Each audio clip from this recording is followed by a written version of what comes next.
I didn't expect much when my mom called me that evening. "Just a quick dinner with the family," she said, her voice cheery, almost too cheery. I hesitated.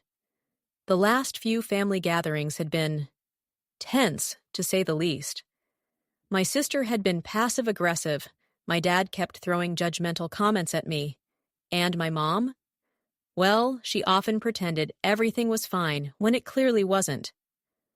Still, I decided to go.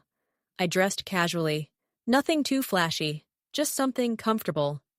I figured if it was truly just a quick dinner, there was no need to make a scene. As I approached their house, I noticed the lights were warm and inviting, an almost perfect facade. I could hear the muffled laughter inside. My heart beat a little faster, half excited, half nervous. When I walked in, the air felt heavy with unspoken rules.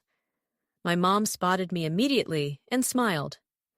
"Oh, you can sit wherever you want," she said, waving vaguely at the large dining table. I looked around and noticed the seating arrangement. My sister and her friends had claimed the prime spots, laughing loudly, while a small, almost hidden table sat off to the side. She gestured at it with a subtle tilt of her head. "That one's free." I nodded politely, my face calm, hiding the storm of emotions inside me. I ordered a drink, trying to blend in, to observe. I could feel the judgmental eyes of my family on me. I kept my expression neutral, sipping slowly, pretending I didn't notice the tiny smirks or the whispered comments. But inside, I was plotting. I had been quiet for long enough, playing the polite daughter, the patient niece. Tonight, I had something planned. Something that would turn the tables, literally and figuratively. They thought I was going to quietly sit at the back, unnoticed. They were wrong. Very, very wrong. As the waiter came to take my order, I pulled out my card and slipped it discreetly across the table. My hand trembled just slightly, not from fear, but from anticipation. Tonight, I wasn't just sitting at a table. Tonight, I was sending a message. A quiet, powerful message they would never forget. I smiled softly to myself. They thought they were in control, but the moment I stood up and walked toward the host, my heart raced. My plan was simple, but its impact would be enormous. And all it took was one confident move to completely change the evening. I took a deep breath and stood up from my seat at the back table. My family's chatter seemed to dim as all eyes slowly turned toward me. I could see my mom's polite smile faltering slightly, my sister's laughter freezing mid-air, and my dad's brow furrowing in confusion. Perfect. Exactly the reaction I had hoped for. I walked calmly, almost casually, toward the host, the waiter who had been gliding between tables, taking orders with a practiced smile. My heels clicked softly against the floor, each step purposeful, echoing in the otherwise tense room. I leaned slightly toward the waiter and whispered, "Charge everything on that table to their name." I pointed discreetly at the main table where my family sat, smugly assuming they were in control of the evening. For a moment, the waiter blinked, clearly confused. "Are you sure, ma'am?" he asked, trying to hide a smile. I nodded firmly, keeping my expression neutral, almost innocent. "Absolutely," I said. "Every drink, every appetizer, everything they ordered." Returning to my small table, I settled into my seat with an air of calm that belied the rush of adrenaline pumping through me. I lifted my glass and sipped slowly, pretending to check my phone, as if nothing extraordinary had happened. But inside, I was grinning like a fox who knew the chicken coop's secret. It didn't take long. The first signs of chaos began when the waiter returned to my family's table with a terminal in hand. "Excuse me, sir," he said politely, showing the total. My dad's jaw dropped. My sister's eyes widened, her laughter abruptly cut off. My mom's polite smile had completely vanished, replaced with a flicker of panic. "1,700?" my dad bellowed, looking at the screen as if it had spontaneously caught fire. How is this possible? He looked around frantically, seeking an explanation. My sister's face turned pale, and I could see the sweat starting to form along the hairline of her forehead. From my corner, I allowed myself a small, subtle smile. I picked up my drink, sipped casually, and glanced around as though I were watching a performance. Every eye was on the chaos at the main table, every mouth gaping in shock. And all the while, I kept my expression neutral like a quiet observer of the perfect storm I had orchestrated. I could hear my mom's voice, trembling slightly, trying to justify everything. I don't understand. Maybe there's a mistake. My dad muttered something about calling the manager, but the shock was already done. The embarrassment, the disbelief, the realization that their assumptions about me had been completely wrong. All of it was settling in, beautifully. At that moment, I felt a surge of vindication. I hadn't yelled, I hadn't argued. I had done something far more effective. I had let actions speak louder than words. My family had underestimated me for years, and now, sitting at my back table, calm and collected, I knew they would never look at me the same way again. This was only the beginning. What happened next would completely cement the lesson they had just learned. Never underestimate the quiet ones. The initial shock on my family's faces was priceless. My dad kept pacing back and forth, muttering about errors in the bill, while my sister fumbled with her phone, probably trying to cancel something or call for backup. My mom, the ever-calm hostess in social situations, now looked completely flustered. She glanced in my direction, her eyes darting between me and the server, trying to gauge what exactly had just happened. I remained seated, sipping my drink slowly, my posture relaxed. I wanted to let the panic simmer just a little longer.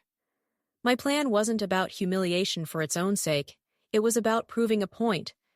They had assumed I was harmless, meek, the one who wouldn't dare confront them. But tonight, I had flipped that assumption on its head. A few of our extended relatives noticed the commotion and began whispering among themselves. Some of them exchanged awkward glances with my family, clearly unsure what had prompted the chaos. I could feel their eyes on me, curious, slightly amused, and maybe even a little impressed. It was a small victory, but it fueled my confidence. The waiter returned, trying to explain politely. "Sir, ma'am, the total does include everything you ordered, as requested by your daughter," he said cautiously, glancing at me. My dad froze mid-sentence. My mom's mouth opened, then closed again, as if she were searching for the right words. I leaned slightly forward, catching my mom's eye. "It's all correct," I said softly, my tone calm, almost soothing. "I just thought it would be fun to let you experience the evening the way I see it sometimes. All your assumptions about me, all the times you think I'll just sit quietly. Tonight, I take the lead." My sister's phone slipped from her hand, clattering onto the floor. My dad groaned, pinching the bridge of his nose, and my mom took a deep breath, trying to regain control. But the truth was clear. They were completely out of their depth.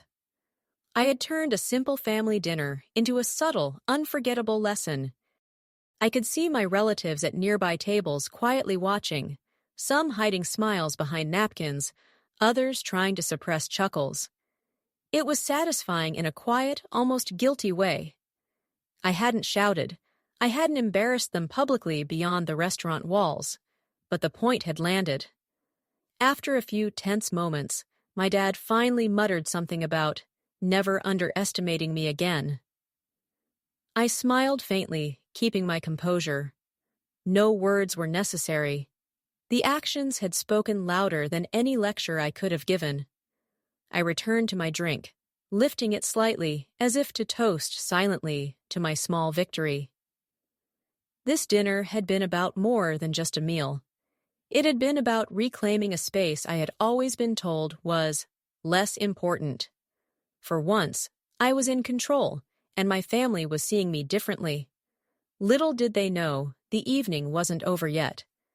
The real surprise and the real lesson was still about to unfold, and it would leave everyone at that table completely speechless.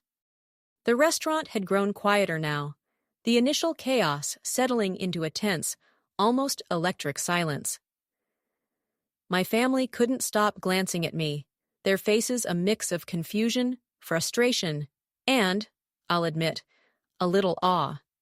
I could almost hear the wheels turning in their heads, trying to figure out what my next move would be. I took another sip of my drink, letting the silence stretch just a little longer. My mom finally cleared her throat, attempting to regain some semblance of authority. "Darling," she began, her voice tight, "this is really unnecessary. You didn't have to. Well, do all this." I smiled faintly, leaning back in my chair. "Oh, Mom," I said, my tone light but deliberate. "It's not unnecessary, it's educational. I've sat through years of subtle comments, snide remarks, and assumptions that I wouldn't stand up for myself. Tonight, I'm just showing you a little perspective." My dad huffed, clearly struggling to find words that wouldn't make him look even worse. "Perspective?" he barked. "This isn't how families behave. This is ridiculous." I didn't respond immediately. Instead, I gestured toward the envelope I had subtly slipped onto the server's tray earlier. My heart raced just slightly, not from fear, but from the satisfaction of knowing the next part of my plan was about to unfold. The server returned, carrying a small, inconspicuous envelope, which he placed in front of my dad. My family leaned in, trying to see what it contained without drawing too much attention. I waited patiently, letting the suspense build. "Open it," I said softly. My mom's hands trembled just a little as she picked up the envelope. My dad's eyes widened, and my sister's phone almost slipped out of her hand again.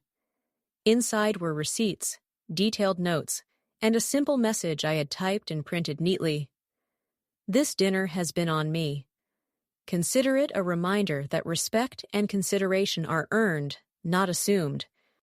I hope this teaches you as much as it teaches me." I watched as my family processed the contents. My mom's lips pressed into a thin line, my dad's jaw tightened, and my sister simply stared, mouth slightly open. No one spoke at first. The room seemed to hold its breath. Finally, my dad muttered, almost under his breath, I can't believe this." My mom shook her head, a mixture of disbelief and grudging respect in her eyes.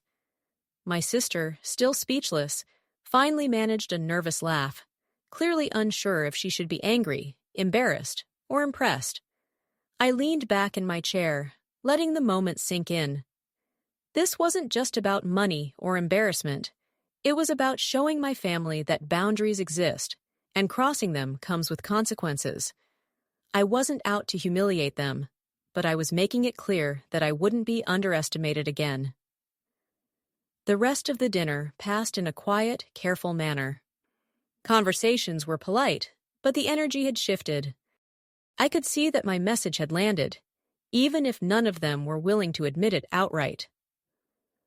As we left the restaurant later that evening, I felt a strange mix of relief and triumph.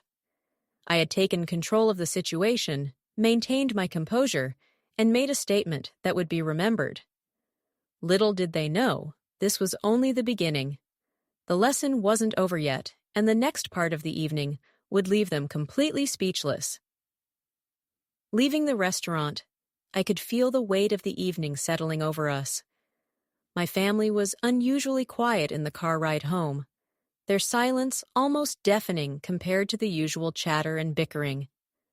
I, on the other hand, felt a strange mix of calm and satisfaction. I knew I had made my point without raising my voice or creating a scene. Sometimes subtlety is the most powerful weapon. Back at my mom's house, I noticed the tension hadn't eased. My sister kept glancing at me, her phone now clutched like a lifeline, as if expecting the next trick at any moment. My mom was arranging snacks in the living room with a forced smile, clearly trying to maintain the illusion of normalcy. My dad paced near the window, muttering under his breath, his pride clearly wounded, but not yet fully broken. I poured myself a cup of tea and took a slow sip, savoring the warmth and the quiet. Then, as casually as I could, I brought up the envelope from earlier.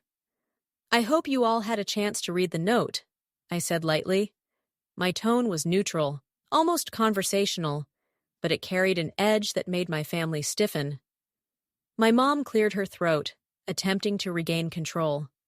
Yes, we read it," she said, her voice tight. "You don't need to make such a scene in public." I smiled, but it wasn't warm. "A scene?" I repeated. "You mean standing up for myself and setting boundaries? Interesting perspective." My words were calm, but my eyes betrayed the firmness behind them. This wasn't about humiliation. It was about making them realize they could no longer dismiss me or underestimate me. My sister tried to interject. "Well, it was just dinner. You didn't have to." I held up a hand. "Exactly, it was just dinner. But it was also a reflection of years of small things you all assumed you could control or influence. I didn't yell. I didn't argue. I acted." My dad finally stopped pacing and turned to me, his expression a mixture of frustration and grudging respect. You really planned all of this?" he asked, almost incredulously. I nodded. "Yes. And I'll admit, I enjoyed the little bit of surprise on your faces. But that's not why I did it. I did it because I needed to show that respect is a two-way street." The room went quiet for a moment. I could see my family processing what had happened, realizing that their usual tactics, gossip, subtle intimidation, and underestimating me, wouldn't work anymore. This realization was palpable, a shift in the energy that hung over the room. Then, as if on cue, my sister let out a nervous laugh, breaking the tension slightly. "I guess I didn't see that coming," she admitted.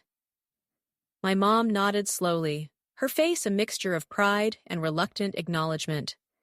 Even my dad, still grumbling under his breath, couldn't hide the hint of a smile that tugged at the corner of his lips. For the first time in years, I felt like I was on equal footing with my family, not because of anger or revenge, but because I had proven that I could act decisively, calmly, and effectively. I had turned a situation that could have been humiliating into a lesson about respect, boundaries, and self-worth. As the night drew on, I realized that the most important part wasn't the shock or the envelope, it was the change in perspective. And I knew, deep down, that my family would remember this lesson for a long time. The next morning, I woke up to a strange sense of calm. The previous night had been charged with tension, yet somehow, in the quiet of my bedroom, I felt lighter. I brewed a cup of coffee and sat by the window, watching the sunlight stretch across the neighborhood. For the first time in years, I felt like I had taken control of a situation without resorting to shouting, pleading, or compromise. My phone buzzed on the counter. I glanced at it, my sister. The message was brief, almost clipped. "We need to talk." I didn't respond immediately. Instead, I focused on myself, sipping my coffee and reflecting on what had happened. I realized that this wasn't just about the envelope or the dinner. It was about boundaries, respect, and finally asserting myself in a family that had always underestimated me. Later that day, I went about my usual errands, but there was a constant awareness in the back of my mind. How would they react when we met again? Would the tension from last night linger? I caught myself replaying snippets of conversation, analyzing my words, my tone, the subtle gestures I had made. And I had to admit, part of me felt proud. I had executed my plan perfectly. I had shown them that I could stand my ground without creating a spectacle. By evening, the phone buzzed again. This time, it was my mom. She suggested meeting at a cafe near her house. I hesitated, then agreed. I knew a confrontation would be inevitable if I wanted to maintain any semblance of family unity moving forward. When I arrived, my mom was already there, fidgeting with her coffee cup. Her face held a mixture of nervousness and reluctant respect. We sat across from each other, and the silence stretched longer than either of us expected. Finally, she spoke. I didn't realize how serious you were." Her voice was soft, almost vulnerable. I met her gaze calmly. "I've always been serious. You just never noticed, or perhaps never cared." She flinched at my words, but I didn't soften.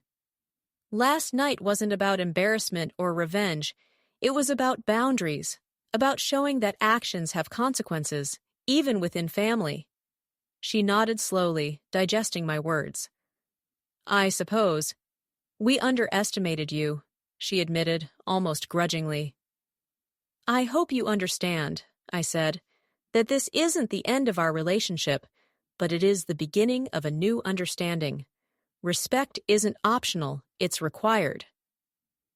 As we spoke, I noticed a subtle shift in her demeanor. There was a trace of humility, a recognition that she had been wrong to dismiss my feelings for so long. It was small, but it mattered. I realized that sometimes the most powerful change comes not from arguments or anger, but from actions that leave no room for misinterpretation. When I left the cafe, I felt a strange mixture of relief and anticipation. I had set the tone for future interactions, and while there would undoubtedly be challenges ahead, I finally had the sense that my voice and my boundaries would be respected. For the first time in years, I felt like I had the upper hand, not through aggression or shouting, but through patience, strategy, and quiet determination. That evening, as I returned home, I reflected on the lesson I had learned. Power isn't always loud. Sometimes it's in the quiet confidence of knowing exactly what needs to be done and doing it flawlessly. The following morning, I woke to a sense of cautious anticipation. I knew my mom and sister were still processing what had happened, and part of me was curious, maybe even a little nervous about their next move. I sipped my coffee slowly, savoring the quiet moment before the inevitable confrontation. Sometimes the calm before a storm is the most satisfying feeling of all. By mid-morning, my phone buzzed. It was my sister, this time with a longer message. "I still can't believe you did that. Mom is furious, and Dad is pacing the house. Can we talk?" I didn't reply right away. I had learned from last time that letting them stew in uncertainty was far more effective than rushing to explain myself. Instead, I focused on myself, taking a long shower and putting on my favorite comfortable outfit, a soft sweater and jeans. I wanted to be calm, composed, and untouchable when we eventually spoke. Around lunchtime, the doorbell rang. I wasn't expecting anyone, so I cautiously peeked through this peephole. My mom and sister stood there, expressions carefully neutral, though I could sense the tension radiating off them. I opened the door with a polite smile, and they stepped inside. "Thanks for letting us come in," my mom said, her voice unusually soft. "We wanted to talk about last night." I nodded, gesturing for them to sit. "I'm listening," I said, keeping my tone calm but firm. I wanted them to know this wasn't about yelling or recriminations. It was about accountability. For the next half hour, they spoke, and I listened. My sister tried to justify their actions, saying it was for the family, and that I had been overreacting. My mom admitted that they hadn't fully thought through the consequences. But every time they spoke, I remained calm, letting my silence speak as loudly as my words. I didn't interrupt. I didn't yell. I simply nodded, acknowledged their points, and let them feel the weight of their own misjudgment. Eventually, my mom leaned back and sighed. "You really surprised us. We didn't think you had it in you." I smiled faintly, letting the words sink in. "It's not about surprising anyone," I said. It's about showing that actions have consequences.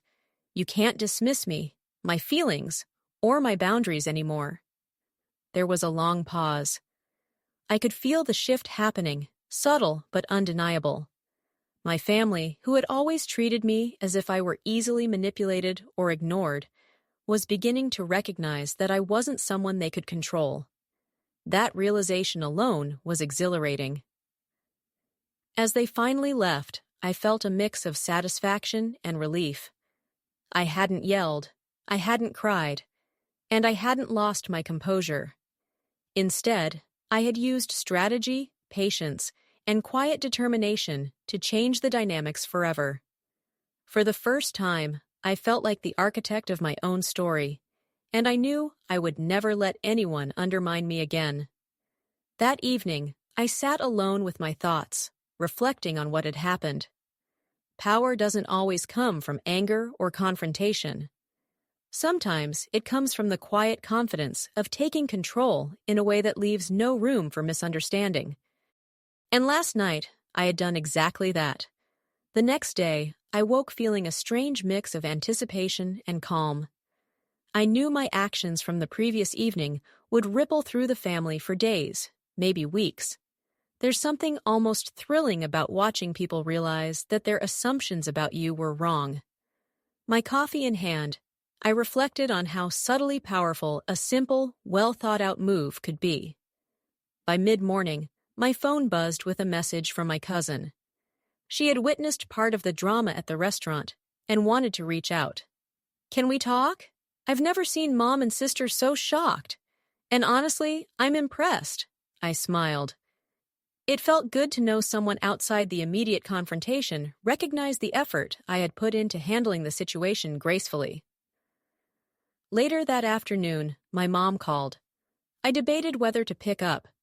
Eventually, I did, partly out of curiosity, partly to hear her tone. She sounded quieter than usual almost, reflective. I've been thinking about last night," she said slowly. "You handled everything differently than I expected, and maybe I should have considered your feelings more." I listened without interrupting.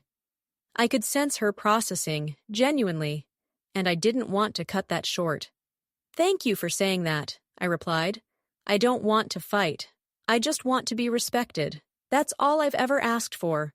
She paused. "I get that now. You've shown us all something important." Hanging up, I felt a surprising sense of relief. The tension in the air didn't disappear entirely, but it had shifted. My family was starting to realize that dismissing me or taking me lightly had consequences. They had underestimated my patience, my resolve, and my ability to act strategically instead of emotionally. That evening, I went out for a walk. The city was alive, but I felt insulated in my own world, processing everything. I thought about how power doesn't always have to come with shouting or anger. It can be quiet, strategic, precise. And sometimes, the simplest gestures, a card slipped to the server, a calm response, a refusal to engage in unnecessary drama speak louder than any argument. Returning home, I saw a small text from my sister. "We need to talk again. I think we're starting to understand." I didn't reply immediately. I let it sit. The realization that they were reflecting, reconsidering, and perhaps even feeling a touch of humility brought an unexpected satisfaction. As night fell, I felt a subtle shift in myself, too. I wasn't just reacting to my family anymore. I was leading. I was orchestrating how interactions unfolded. And that control, that confidence, was intoxicating. Last night had been more than just a statement. It had been a lesson in patience, composure, and strategic action. For the first time in a long while, I felt truly untouchable, not because I was stronger than anyone else, but because I had proven, to them and to myself, that I didn't need to escalate to be powerful. I could shape outcomes quietly, decisively, and with dignity. And I knew the effects of last night would linger for a long time, changing how my family saw me forever. The following morning, I could feel the tension in the air even before anyone spoke. My sister showed up at my door, her expression a mix of frustration and curiosity. "We need to talk," she said, folding her arms. I nodded, inviting her in. Inside, I stayed calm, letting her fidget and speak first. She started with accusations, as expected. "You embarrassed us last night. You didn't have to do it that way. You could have handled it quietly."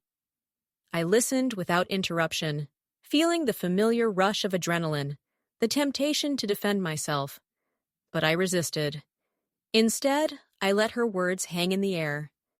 After a moment, I spoke softly but firmly. "I didn't act to embarrass anyone. I acted because I've been overlooked for too long. I didn't yell, I didn't fight. I just ensured my voice was heard, that's all." Her eyes widened slightly, a mixture of realization and frustration. "But why the card, the server, the whole scene?" she asked, almost in disbelief. I smiled gently. Sometimes, people only understand consequences when they see them firsthand. Actions speak louder than words, and last night, my actions made our boundaries clear. She didn't know whether to argue further, and I let the silence stretch.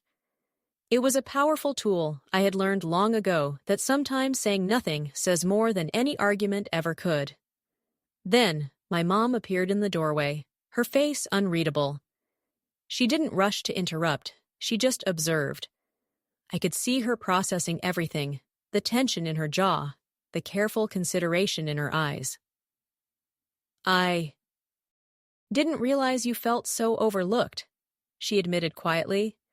"I thought you understood the family dynamics. Maybe I was wrong." I nodded, meeting her gaze. "I do understand. I just also understand my own worth. And last night, I reminded everyone that ignoring me doesn't mean I'm powerless." My sister sighed, the fight leaving her body slightly. "I guess. We underestimated you," she said. "It won't happen again." I nodded again, feeling a strange mix of triumph and relief. It wasn't just about last night anymore. It was about creating a precedent showing that I could stand my ground without anger, without yelling, and still command respect. Later that day, I reflected on the subtle power dynamics at play. Family can often be the hardest arena to navigate because emotions, history, and expectations run so deep. But when handled with strategy, patience, and composure, even the most complex situations could be turned around. By evening, the atmosphere had shifted subtly but unmistakably. Conversations felt lighter, the unspoken tension had eased, and I could sense a newfound respect from everyone in the room. They might not admit it outright yet, but the lesson had been learned. I realized then that last night's act wasn't just about a dinner or a bill. It was about setting boundaries, asserting control, and teaching others that respect isn't optional. And the feeling of quietly reclaiming that power? Indescribable. The next morning, the house felt different. I could tell the shift in energy even before I stepped out of my bedroom. Breakfast was calm, quiet, almost ordinary, but there was a subtle respect in the air, a silent acknowledgement of last night's events. My mom served coffee without a word, but the small smile she gave me said more than anything she could have spoken. Later, my sister approached me, this time without the defensive edge. "I wanted to apologize for last night," she said softly, her tone surprisingly sincere. "I didn't understand how hurt you felt, how often you've been overlooked." I nodded, feeling a warmth I hadn't expected. Forgiveness wasn't instant, but I could sense that bridges were starting to mend. The rest of the day passed with ordinary family interactions, but each conversation carried a newfound balance. I realized that my act at dinner had done more than just make a statement. It had set a precedent. I had shown them that I deserved recognition, that my presence and contributions mattered, and that I wouldn't allow myself to be dismissed. That evening, my mom pulled me aside privately. "I want you to know," she said, her voice quieter, almost hesitant, "that I see you now. I may not always understand, but I want to try." Tears threatened, not from anger this time, but from relief and the quiet satisfaction of finally being acknowledged. I thought about the dinner, the charged looks, the whispers behind my back, and the tension in the air. But what stood out most wasn't the drama. It was the realization that sometimes, taking a step back, acting calmly, and letting actions speak louder than words could change everything. By the time the evening ended, there was laughter at the table, a rare sound that hadn't been there in months. My father even cracked a joke, and this time it landed without tension. My sister caught my eye and smiled genuinely. It was an unspoken truce, a fragile but promising start to rebuilding our family dynamic. Walking to my room later, I reflected on the power of composure, strategy, and quiet assertion. I had taken control without confrontation, stood my ground without raising my voice, and reclaimed my dignity with a single decisive act. Last night had been more than dinner. It had been a turning point. I realized that boundaries, respect, and acknowledgement were not things that could be demanded. They had to be demonstrated. And in the end, by showing my family who I truly was and what I deserved, I had changed the game entirely. I smiled softly, thinking of the night, the whispers, the gasps, and finally, the quiet respect. The shock, the lesson, and the ultimate resolution had worked exactly as I had hoped. And for the first time in a long time, I felt truly seen, understood, and powerful in my own right.